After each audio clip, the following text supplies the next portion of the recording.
Avec une croissance de 1,2% annoncée pour 2020, soit une chute d'environ 4% par rapport aux prévisions d'avant Covid-19, l'Afrique de l'Est demeure la région la plus dynamique du continent africain. À en croire les perspectives économiques régionales 2020 de la Banque africaine de développement, la pandémie de Covid-19 affectera à plusieurs niveaux les économies de l'Afrique de l'Est avec à la clé la chute des cours des matières premières et des échanges commerciaux et les restrictions sur les déplacements avec un impact négatif important sur le secteur du tourisme. L'affaiblissement des flux financiers a affecté le solde budgétaire et celui des paiements courants de la région, tandis que les perturbations dans les chaînes d'approvisionnement ont pénalisé la production et la distribution des biens alimentaires. Pour la Banque africaine de développement, des mesures urgentes doivent être prises pour amortir les effets de la pandémie de Covid-19 et d'autres chocs. Elle estime que les pays d'Afrique de l'Est devraient accélérer le rythme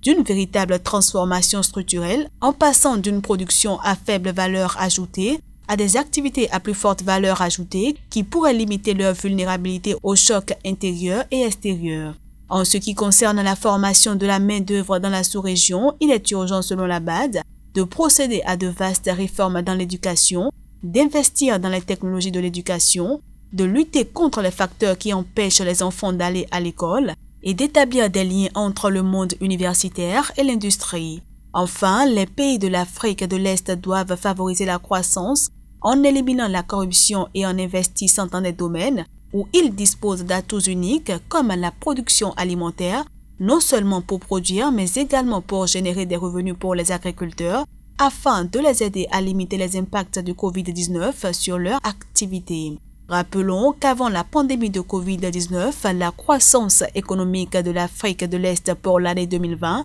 était prévue à plus de 5% contre 3,3% pour le continent et 2,9% pour la croissance mondiale. Les chocs induits par la Covid-19 et une évasion de criquets ont contribué à des pertes d'emplois et à des besoins humanitaires accrus qui aggraveront la pauvreté et les inégalités de revenus. Dans la perspective la plus défavorable, celle où la pandémie persisterait jusqu'à la fin de 2020, la BAD prévoit une croissance de 0,2% en 2020 pour la région.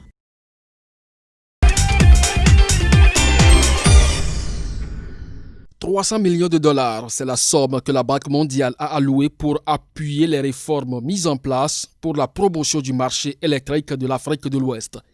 Octroyée par le biais de l'Association internationale de développement, cette somme est destinée au programme de financement des politiques de développement du commerce régional d'énergie en Afrique de l'Ouest. L'initiative a pour objectif de lever les barrières à l'échange d'énergie dans la région afin d'en réduire le coût, d'accroître la compétitivité des entreprises productrices et d'accroître la fiabilité de la fourniture électrique. Ceci dans un contexte où actuellement, environ 50% des populations de la région ont accès à l'électricité et que son coût est l'un des plus élevés en Afrique, soit environ le double du coût pratiqué en Afrique de l'Est. Le présent programme prévoit entre autres l'extension du réseau électrique régional qui va relier les pays impliqués, à savoir le Burkina Faso, la Côte d'Ivoire, la Guinée, le Libéria, le Mali et la Sierra Leone. Il intègre 3 piliers de la réforme régionale en cours, à savoir l'accroissement de la confiance en l'application des accords commerciaux, la mise en œuvre des programmes d'investissement à moindre coût et la solvabilité des compagnies électriques nationales.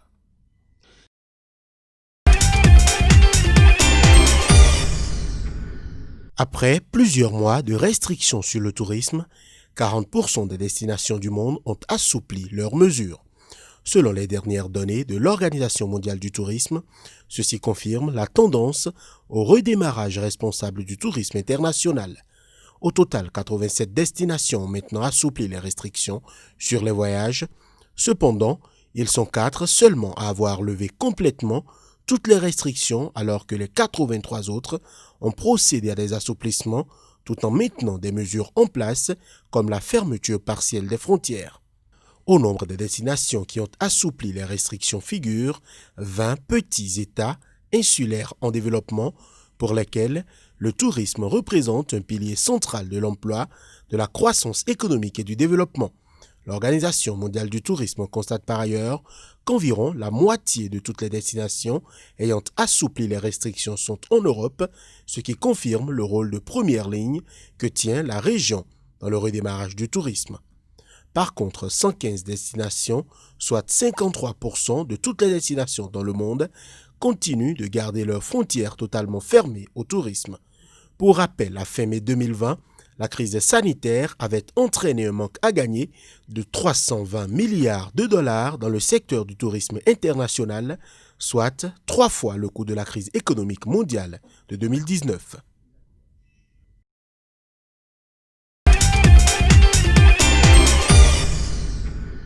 Pour la première fois en 26 ans, l'Afrique du Sud s'est vue octroyer un appui financier de la part du Fonds monétaire international, portant sur 4,3 milliards de dollars. Cet appui est une aide financière d'urgence accordée au titre de l'instrument de financement rapide pour répondre aux besoins urgents induits par les effets négatifs de la COVID-19 sur son économie. En effet, cette pandémie intervient dans un contexte où l'activité économique s'est affaiblie en Afrique du Sud au cours de la dernière décennie, malgré les dépenses publiques importantes, ce qui a entraîné un chômage élevé, la pauvreté et l'inégalité des revenus.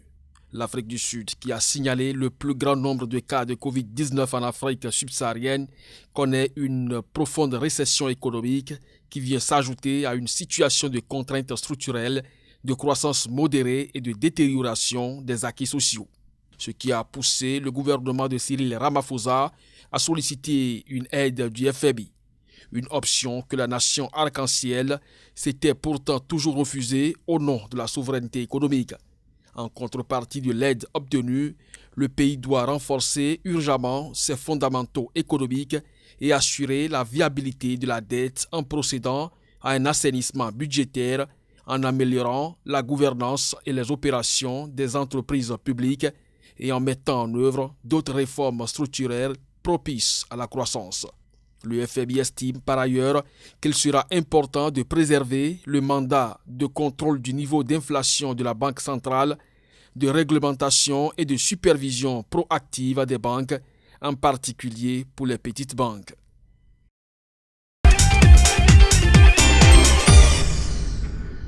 Le programme d'appui en réponse à la pandémie de Covid-19 mis sur pied en République centrafricaine vise à soutenir la validation du plan de riposte sanitaire, le renforcement des capacités d'accueil des malades atteints de Covid-19, le renforcement de la capacité de test avec une augmentation du nombre de laboratoires et la formation du personnel de santé pour le traitement des infections liées au nouveau coronavirus. Ce programme, financé par la Banque africaine de développement sous forme d'un don de 6,12 millions de dollars provenant du Fonds africain de développement et d'un autre don de 8,16 millions de dollars issu du Fonds d'assistance technique, va ainsi augmenter les capacités de dépistage du pays à au moins 500 tests par jour et renforcer les capacités de réponse aux situations sanitaires d'urgence.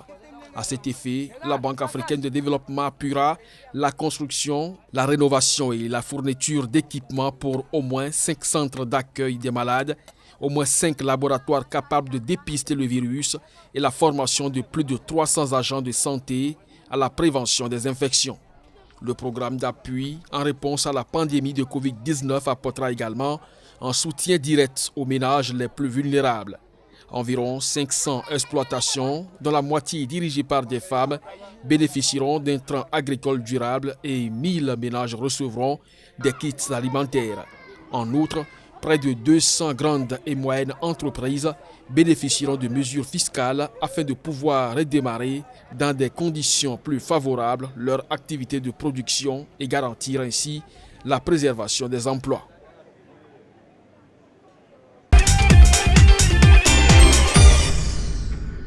La Côte d'Ivoire, plus grand bénéficiaire de la ZLECAf, avec une augmentation de 14% de ses revenus. C'est ce qui ressort d'un rapport de la Banque mondiale qui indique que le pays d'Alassane Ouattara, qui a l'un des coûts commerciaux les plus élevés en Afrique, va, grâce à la mise en œuvre de la ZLECAf, enregistrer la plus forte augmentation de revenus du continent, soit 14%. Abidjan se positionne ainsi juste avant le Zimbabwe, crédité d'une augmentation de 12% de ses revenus. bien loin devant les deux plus grandes économies du continent, à savoir le Nigeria et l'Afrique du Sud, qui ne devraient voir leurs revenus augmenter que de 4%. Globalement, une implémentation de la ZLECAf accompagnée de réformes politiques importantes et de mesures de facilitation du commerce pourrait, selon la Banque mondiale, accroître les revenus des pays africains de 450 milliards de dollars et sortir 30 millions de personnes de l'extrême pauvreté d'ici 2035. En effet, alors que le commerce intracontinental ne représente actuellement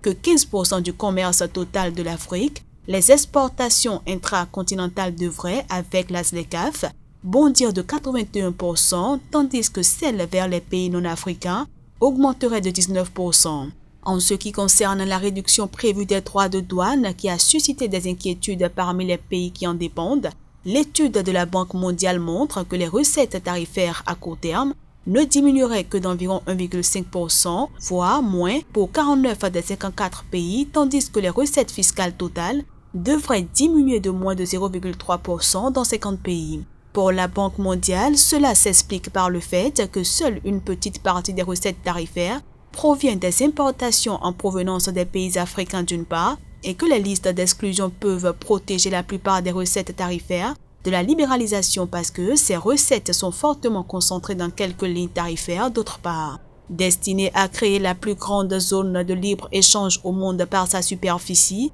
la ZLECAf représente un marché potentiel de 1,2 milliard de personnes et un produit intérieur brut combiné de 2500 milliards de dollars. Prévu pour être opérationnel le 1er juillet 2020, sa mise en œuvre a été reportée à janvier 2021 en raison de la pandémie de Covid-19.